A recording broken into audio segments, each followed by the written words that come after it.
quite possibly the best film of fiscal year 2026 has just been released, and not a single soul is talking about it. And that film is The Bride by second comer Maggie Gyllenhaal of Stranger Fictions fame. This is a big one. I mean, this is a movie in the truest sense of the word movie. And really, I should be saying movies with the S in a parentheses because this is equal parts universal classic monster movie, equal parts Shawshank Redemption, Legally Blonde, Cloudy with a Chance of Meatballs. This movie has everything. This was like 10 movies in one movie. So in that sense, I thought, hey, at least I'm getting a good bang of my buck. If I'm getting nothing else, I'm getting a good bang of my buck because there's a little bit of something of everything for everyone in this movie.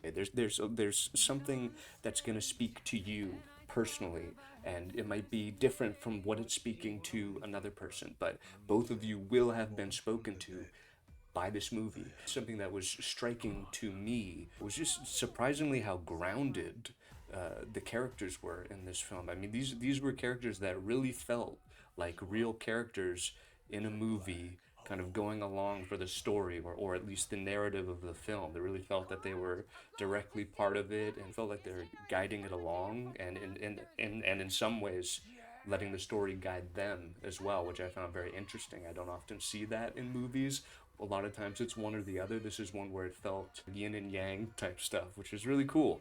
There's some mature stuff, so not little kids, but for a fully adult family, this would be a perfect weekend movie to go check out. Great date movie as well. I think if you're someone who likes high cinema, or your partner likes high cinema, this is going to be a movie for the two of you or more if you have more in your partnership. For me personally, I saw this movie by myself with no one else, but it was a great audience in the theater, a lot of energy, a lot of fun. One last thing I gotta say, you gotta see this movie in IMAX. There's also a lot of cutting edge technology in this movie dealing specifically with IMAX related technology. So there's a lot of editing stuff happening in this movie that has not happened in previous films. It was genuinely mind blowing. It actually gave me a little bit of anxiety just because my brain had to wrap around the fact that they are able to do these type of things now and that they're actually doing them.